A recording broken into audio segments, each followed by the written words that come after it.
السلام علیکم ورحمۃ اللہ وبرکاتہ۔ سورۃ الانعام آیت نمبر 83۔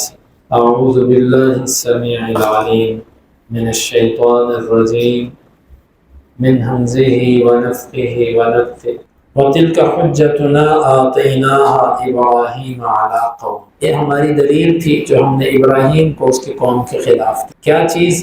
توحید پر دلائل، توحید پر دلائل اور ان کا فہم، یہ تھی ہماری دلیل جو ہم نے ابراہیم کو دی اس کی قوم کے خلاف۔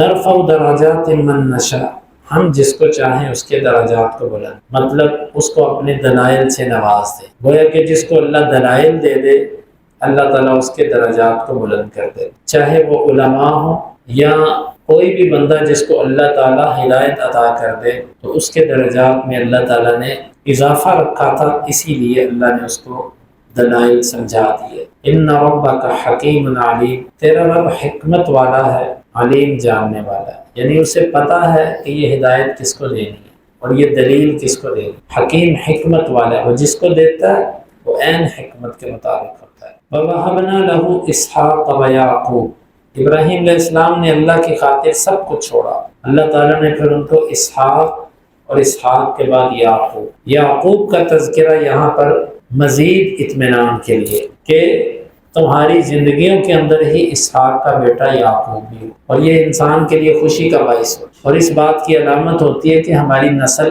آگے بھی چلے۔ تو گویا کہ اس میں ایک خوشخبری ہے اور ایک خوشخبری کے اندر کئی خوشخبریاں ہیں کہ اسحاق ملے گا، اسحاق سے پھر یعقوب ملے گا، اور آپ اس کو دیکھو گے آپ کی زندگیاں بھی اتنی ہوں گی۔ اللہ تعالیٰ کے لیے جب کوئی چیز چھوڑی جاتی ہے اللہ اس سے بہتر بدل عطا کرتا ہے۔ ابراہیم علیہ السلام نے اللہ کی خاطر گھر بار، قوم، خاندان، رشتہ دار سب چھوڑ، تنہا تھے، کوئی نہیں تھا، اللہ تعالیٰ نے ان کو سب سے زیادہ جو حبیب ہوتا ہے، سب سے زیادہ جو میٹھا رشتہ ہوتا ہے وہ عطا کر۔ انسان کو اپنی اولاد سے محبت سب سے زیادہ ہوتی ہے، تو اللہ تعالیٰ نے قریبی سے قریبی رشتہ داروں کو چھوڑنے پر ایسا رشتہ عطا کیا جو ان سب پر بھاری تھا، اور وہ اسحاق اور اسی طرح اسماعیل، اور وہ بھی انبیاء۔ کلن ہدینا، ہر ایک کو ہدایت دی، یہ ایک اور انعام ہے۔ خالی اولاد نہیں دی بلکہ اولاد کے بعد اولاد کا ہدایت پر ہونا یہ اللہ کا ایک بڑا انعام ہے۔ بعض دفعہ انسان اولاد مانگتا ہے، اس کو اولاد ملتی لیکن وہ اولاد ہدایت پر نہیں ہوتی، پھر وہ بندہ اسی اولاد کے ہاتھوں رسوا اور ذلیل ہوتا ہے۔ یہ اللہ کی بڑی نعمت ہوتی ہے نیک اولاد، اسی لیے جب اللہ تعالیٰ سے اولاد مانگے تو اس کے ساتھ نیک کا ذکر ضرور کیا کریں، بد اولاد کو انسان کیا کرے گا۔ وَنُوحًا هَدَيْنَا مِن قَبْلُ، اور نوح علیہ السلام کو ہم نے اس سے پہلے ہدایت دی۔ کن سے پہلے؟ ابراہیم سے پہلے ہم ان کو ہدایت دے چکے تھے۔ وَمِن ذُرِّيَّتِهِ، اور اس کی اولاد سے۔ کس کی اولاد سے؟ مفسرین کے دو موقف، ایک مرج ضمیر کا ابراہیم ہے، وَمِن ذُرِّيَّتِهِ، اور اس ابراہیم کی اولاد سے۔ ابراہیم کی اولاد میں سے داؤد، سلیمان، ایوب، یوسف، موسیٰ، ہارون اور زکریا، یحییٰ، عیسیٰ، الیاس اور اسماعیل، یسع، یونس، لوط، یہ سب کے سب ابراہیم کی اولاد ہے۔ چونکہ نبوت ابراہیم کے بعد اس کی اولاد میں رہی اس لیے وہ کہتے ہیں وَمِن ذُرِّيَّتِهِ، اس کا مرجع ابراہیم۔ لیکن ایک اشکال اس کے اوپر باقی، وہ اشکال یہ ہے کہ لوط تو وہ ابراہیم علیہ السلام کی اولاد نہیں، کیونکہ تاریخی روایت کے مطابق لوط ابراہیم علیہ السلام کے بھتیجے تھے، ان کے بھائی کے بیٹے تھے۔ لیکن اس کا بھی جواب اہل علم دیتے ہیں، العم صلب الاب، جو چچا ہوتا ہے وہ باپ کے قائم مقام، اور اللہ تعالیٰ نے بھی قرآن مجید کے اندر پہلے پارے کے اندر ذکر کیا جس وقت یعقوب علیہ السلام نے کہا تھا کہ ما تعبدون من بعدی قالوا نعبد الہک و الہ آبائک ابراہیم و اسماعیل و اسحاق۔ ادھر باپوں کے اندر چچا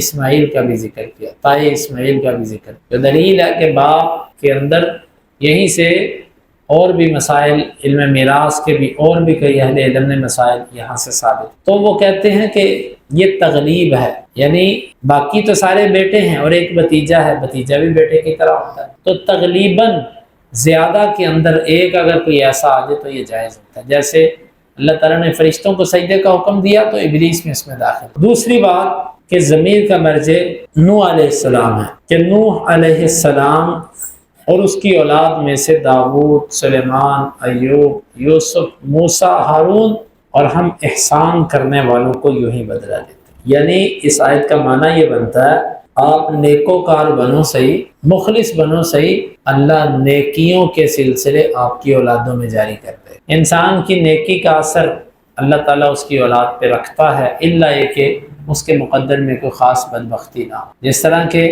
موسیٰ اور خضر کے واقعہ کے اندر بھی وَكَانَ أَبُوهُمَا صَالِحًا، جن کی دیوار کو خضر نے سیدھا کیا تھا، قرآن نے اس کے بارے میں کیا فرمایا کہ ان کا باپ نیک آدمی، یعنی باپ کی نیکی اولاد پر ضرور اس کو فائدہ دے کر جاتی ہے، اخروی اور دنیاوی بھی فائدہ بعض دفعہ ملتا ہے۔ تو اس لیے اپنی اولادوں کے سامنے نیکیاں اس لیے کرنی چاہیے کہ ان کو بھی سمجھ آئے نیکی کیا ہو۔ نوح علیہ السلام کی اولاد میں اللہ تعالیٰ نے، یا ابراہیم علیہ السلام کی اولاد میں اگر دوسرا مرجع لیا جائے تو اللہ تعالیٰ نے ان کی اولادوں کے اندر پھر یہ نبوت کے سلسلے رکھے۔ کتنے سعادت مند خاندان ہیں یہ۔ وَكَذَلِكَ نَجْزِي الْمُحْسِنِينَ، اور یہ صرف ٹھیک ہے نبوت تو ان کے ساتھ خاص ہوئی نا، کیونکہ نبوت تو اللہ جس کو چاہتا ہے دیتا ہے، لیکن وَكَذَلِكَ نَجْزِي الْمُحْسِنِينَ، احسان کرنے والوں کو ہم بدلے یوں ہی دیا کرتے ہیں کہ وہ احسان ان کی اولادوں کے اندر جاری کریں، نیکیاں ان کے بچوں تک جاتی۔ اسی لیے ابراہیم علیہ السلام نے اللہ سے اس وقت بھی دعا کرتے تھے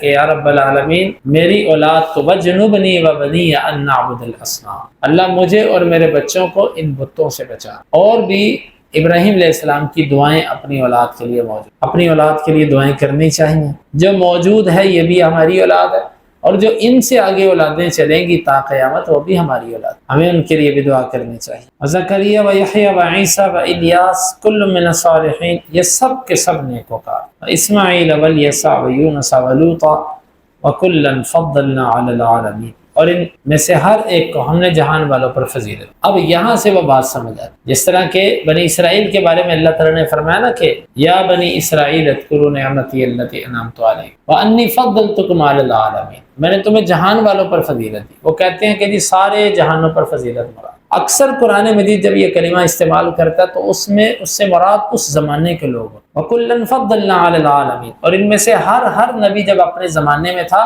تو اس زمانے پر ہم نے اس نبی کو فضیلت دے رہی، یہ اس کا اصل معنی ہے۔ وَمِنْ آبَائِهِمْ وَذُرِّيَّاتِهِمْ وَإِخْوَانِهِمْ، اور ان کے باپوں میں اور ان کی اولادوں میں اور ان کے بھائی، بعض ان میں سے باپ ہیں جس طرح کہ ابراہیم ہیں اور اسی طرح نوح علیہ السلام ہے، وَذُرِّيَّاتِهِمْ ان کی اولادیں آگے جتنے نبی ہیں، وَإِخْوَانِهِمْ اور ان کے بھائی جس طرح کہ یونس علیہ السلام، اسماعیل علیہ السلام اور اسحاق علیہ السلام بھائی تھے، اور بھی جو موسیٰ اور ہارون یا دیگر۔ وَاجْتَبَيْنَاهُمْ وَهَدَيْنَاهُمْ إِلَى صِرَاطٍ مُسْتَقِيمٍ، ہم نے انہیں چن لیا، کس لیے چنا؟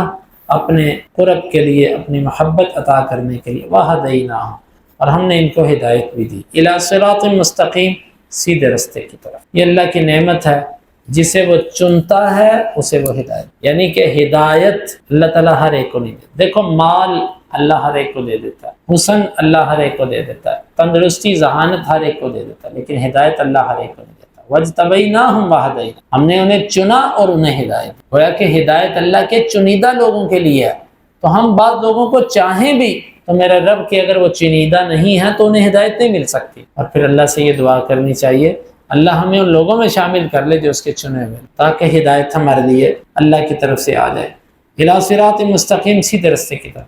ذَلِكَ هُدَى اللَّهِ يَهْدِي بِهِ مَن يَشَاءُ مِنْ عِبَادِهِ، یہ ہے اللہ کی ہدایت، وہ جسے چاہتا ہے اپنے بندوں میں سے دیتا ہے، گویا کہ ہدایت بھی اسے دیتا ہے جسے اللہ چاہتا ہے۔ اللہ سے مانگنی چاہیے، دعائیں کرنی چاہیے۔ وَلَوْ أَشْرَكُوا لَحَبِطَ عَنْهُمْ مَا كَانُوا يَعْمَلُونَ، اگر یہ سب کے سب شرک کرتے تو ضائع ہو جاتے ان سے وہ جو وہ اعمال کرتے۔ آپ اندازہ کریں کہ یہ تقریباً یہاں پر کتنے نبیوں کا ذکر ہے؟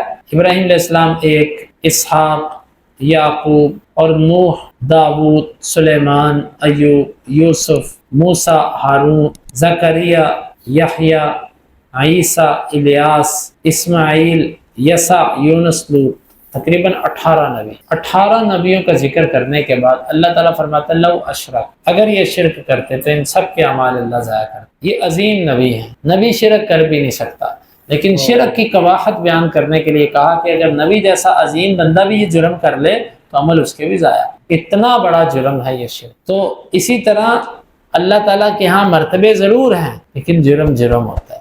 جو لوگ کہتے ہیں کہ ہم سید ہیں، ہم اللہ کے نبی صلی اللہ علیہ وسلم کی اولاد ہیں، ہم جو مرضی کرتے پھریں، ہمیں کوئی پوچھنے والا نہیں، کیوں پوچھ رہے؟ اللہ نبیوں کو پوچھ رہا ہے کہ اگر تم نے شرک کر دیتے تو تمہارے اعمال ضائع کر دیتا میں۔ اللہ تعالیٰ اپنے نبیوں کے لیے کڑے اصول رکھ سکتا ہے، تو سید نبی تھوڑی ہوتا ہے۔